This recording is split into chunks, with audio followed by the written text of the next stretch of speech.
Uncanny Valley written by Aestics. Sharp 38 Eve of War. Open corner bracket Hajime Nagumo.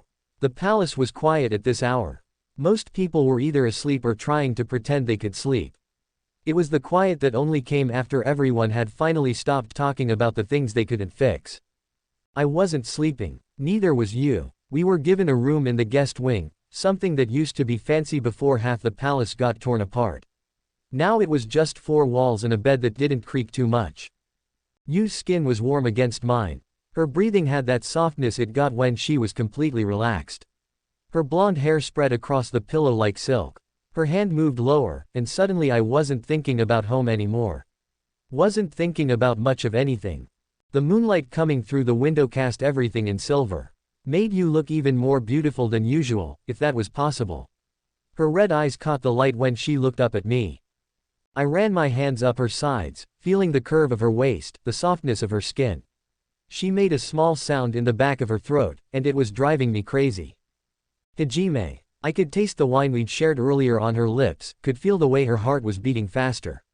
My hands tangled in her hair as she pressed closer. She moved slowly at first, teasing. Her eyes never left mine, watching every reaction.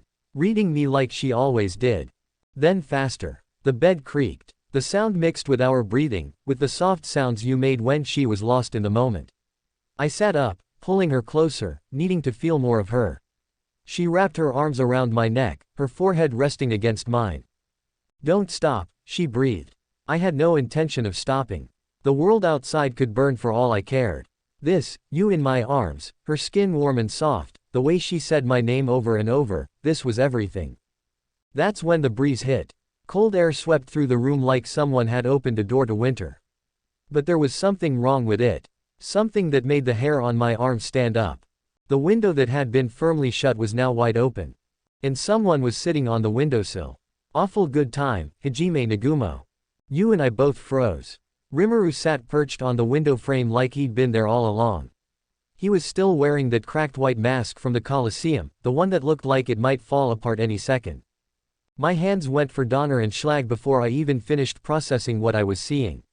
Yu's magic flared, ready to shoot whatever threat had just invaded our room. But Rimuru held up one hand. "Relax," he said, his voice muffled by the mask. "I'm not here to fight." "Then what the hell are you here for?" I demanded, not lowering my weapon. Yu had grabbed a sheet to cover herself, but her eyes were still glowing. "I need everyone assembled," Rimuru said calmly. "There's something important we need to discuss." "Now?" Yu asked with a wary voice. "You couldn't wait until morning." "No," Rimuru said simply. I couldn't. I studied him for a moment. Even sitting casually on the windowsill, there was something unbelievably dangerous about him. 5 minutes, I said finally. He nodded once and disappeared. Just vanished like he'd never been there at all. "What do you think that was about?" Yu asked, already getting dressed. "Nothing good," I muttered, pulling on my pants. Fleur-de-lis. 20 minutes later, we were back in the same room where we'd held the war council. Except now it was the middle of the night, and everyone looked like they'd rather be anywhere else. Prince Lundel kept yawning. Princess Liliana looked confused and slightly annoyed. Aiko Sensei had thrown on a robe over her nightgown. Yaegashi was fully dressed, probably hadn't been sleeping anyway. Kaori sat quietly in the corner, still looking fragile. And Rimuru sat at the far end of the table like it was a throne.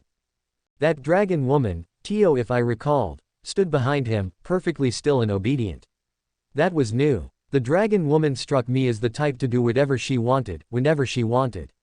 Seeing her defer to someone else was this much seemed unsettling. "What the hell is this about?" Kuki demanded, still angry from earlier. "Do you know what time it is?" Rimuru didn't answer him, didn't even look at him. The cracked mask lay on the table in front of Rimuru. Without it, his face was visible, and that was almost worse. His expression was completely blank. Empty. Looking at him directly felt like looking at a statue. Yaegashi kept glancing at him with obvious worry. Her hands were clenched in her lap. The presence he gave off was overwhelming. Not threatening exactly, but sure was heavy. "All right," I said, breaking the silence. "You got us all here. What do you have to say?" Rimuru's golden eyes fixed on me for a moment before scanning the room. "Where are the retreating demon forces?" he asked. "How many are there?" Prince Lundel blinked in confusion. The demons. They're falling back to the southern territories. Our scouts estimate a few 100,000 soldiers, plus over 1 million controlled monsters under their command. That's a conservative estimate, one of the officers added. Could be more. Rimuru nodded slowly. Perfect. Everyone exchanged glances. That wasn't the response anyone had expected. I was getting a bad feeling about this. A bad feeling that usually meant someone was about to do something catastrophically stupid. Perfect. Princess Liliana repeated. What do you mean, perfect? I have a proposal, Rimuru continued, his voice perfectly calm. I kill the retreating forces. All of them. Down to the last demon. Stunned silence. A bit much, don't you think? I said bluntly. Even for you. No, it's really not. In exchange, he went on, waving his hand. I need you to keep me safe afterward. I'll have something very important to do, and I'll be a bit busy during that time. I opened my mouth to ask what the hell he was talking about, but he cut me off. Hajime, he said, looking directly at me. You keep focusing on the labyrinths. Get your ancient magic. I'll make sure no gods or their lackeys interfere with your progress. He glanced at Tio. Take her with you. She'll be more useful to your group. The frustration hit me like a slap. Here he was, giving orders like he owned the place. Telling me what to do, where to go, who to take with me. But, damn it, the offer was good. Really good. If Rimuru could actually keep the gods off our backs while we raided the labyrinths, if he could guarantee we wouldn't have to deal with apostles or any interference, we could focus entirely on finding a way home. And I knew he was capable of it. If anyone could hold off armies of apostles, it was him. Still, something didn't add up. What are you planning to do afterward? I asked. Rimuru's expression didn't change. I'm going to cleanse this world of its rulers. The temperature in the room seemed to drop 10 degrees. Nobody moved. Nobody spoke. Because we all understood exactly what he meant. And we all knew he was serious. Rimuru. Yaegashi's voice was pleading. Revenge won't bring them back. It won't make the pain go away. You know that. For the first time that night, something changed in his expression. Even if for a moment, his face turned slightly gentle. I know what you're trying to say, Shizuku. I've already thought about it. A lot, actually. He paused, looking down at his hands. I've already prepared myself to bear more sins. Nothing can shake me now. His eyes grew distant for a moment. Besides. He trailed off, then shook his head. It's nothing. Just understand that this is something I need to do. The gentleness in his voice when he spoke to Yaegashi was the first real emotion I'd seen from him all night. It made the whole situation somehow more emotional. It proved he wasn't completely lost. He was choosing this. The offer stands, he said as he stood up. Do we have a deal? I stared at him for a long moment. Weighed the options. Considered the alternatives. There weren't any good ones. Yeah, I'm in. I don't know about them but I am, I said finally. We have a deal. The princess stammered on her words, alternating gazes between Rimuru and I. Then, she breathed deeply and settled resolutely on Rimuru. We're in, too. Rimuru nodded once with a confident smile. Great. Everything will be finished soon. He put his mask back on, the cracks catching the lamplight. Thank you all for coming. Get some rest. You'll need it. Then he was gone, leaving only a small shadow and the lingering sense that we'd just agreed to something we didn't fully understand. The room stayed quiet for a long time after he left. Finally, Kaori spoke. I think we just made a deal with the devil. Fleur-de-lis. Open corner bracket freed Bagua. The wound from that bitch you still stung. Despite having it all plastered up across my chest, the shame burned through it like acid, pestering, rotting, festering beneath layers of bandage and anesthesia. I clenched my fist as I leaned back in my chair, the leather creaking under my weight. 2 other people shared the tent with me, confidants whose names I had long since forgotten, though they were reliable enough. They got my orders done, somehow or another.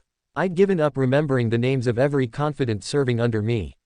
They all ended up dying within weeks of the appointment anyway.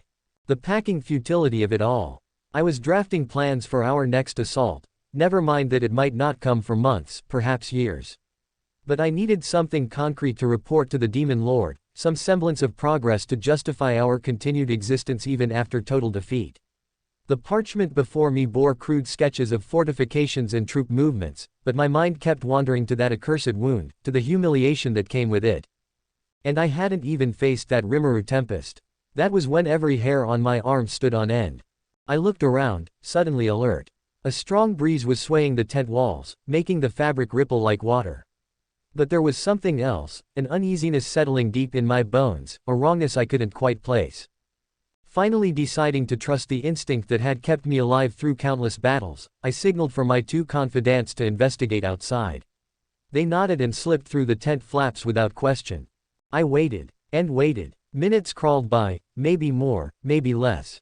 Nothing came back. No footsteps, no voices, no sounds of camp life that should have been a background noise.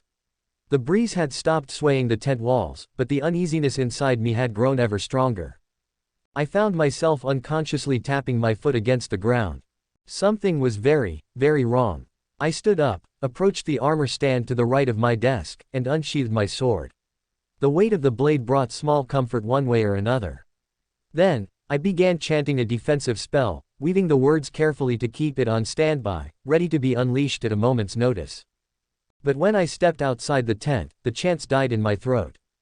The plains where we had made camp, where hundreds of thousands of demon forces had settled alongside over 1 million fully obedient monsters, were scorched black. The earth itself looked like it had been kissed by hellfire. Dark smoke tendrils branched into the air in thick, choking curls, and the sickening stench of death and violence felt so heavy and so dense I could taste copper and ash on my tongue. I coughed violently and felt something trickle from my nose. Blood. My own blood, running in a thin stream down my lips. What the pack? I couldn't fathom what had happened. Everything had been normal just minutes ago. Now there was nothing. Nothing but death, even in the absence of all bodies that, by all rights, should have been here. I walked forward with my sword raised, every sense straining for danger. I picked up the pace of my chanting, layering spell after spell on standby. But the further I wandered from the false comfort of my tent, the stronger the uneasiness grew, until it felt like it was tearing me from the inside out. At some point, whether by instinct or madness, I looked up. And thereafter cursed whatever the hell possessed me to do so. The moon was round and perfect, indifferent as it always was. It showered radiant porcelain light across the desolate wasteland where my army had once breathed and lived and served. And suspended at the center of that moon was a being. No, not a being. A god. He couldn't have been older than my nephew, this slender figure floating in absolute stillness. So delicate, so beautiful, so enchanting that looking upon him felt like staring into the sun, painful and wondrous and utterly consuming. His presence filled the air with power so absolute that it made my bones ache just to perceive it. At some point, I lost myself completely in the ethereal sensation of witnessing something beyond mortal comprehension. Because I hadn't even noticed that my head was separating from my shoulders, falling toward the ground below with dreamlike slowness. Time stretched. Was this his doing? Each second passed like a full minute, giving me endless moments to process what was happening, yet somehow everything still felt too fast. I didn't bother gazing upon the many other identical figures floating across the battlefield like suspended heralds of the end. Were they clones? Illusions? I didn't care anymore. All I knew with absolute certainty was that the one above the moon, my executioner, was real. And when a slight breeze stirred his hair, revealing two golden eyes that shone like twin stars in a starless void, I felt something like peace settle over me. What beautiful eyes, I thought with wonder. I see. The realization came. This is Rimuru Tempest, certainly worthy of being called a godkiller. Certainly worthy of ending us all. There was no panic in me now. No bitterness clawing at my chest. No regret for choices made or unmade. No shame burning through old wounds, no humiliation at my army's total annihilation. No pain, no mourning, even as I glimpsed my dear friend Uranus's massive draconic form lying lifeless in the distance. My head simply continued its slow descent toward the cold, burnt earth below, and somehow, everything seemed peaceful. The world had been set right. As the final thud settled through me, just as my severed head came to rest against the scorched ground, I realized that maybe this boy had been the key to our world's peace all along. And I couldn't feel more honored to have received such a painless death. If nothing else, I had seen the epitome of beauty in my dying breath. Rimuru Tempest was so beautiful, so small, and yet he looked like he carried the weight of the world on those delicate shoulders. Ah, so I've been controlled all this time. Even my last thoughts were not my own. And somehow, that was perfectly fine.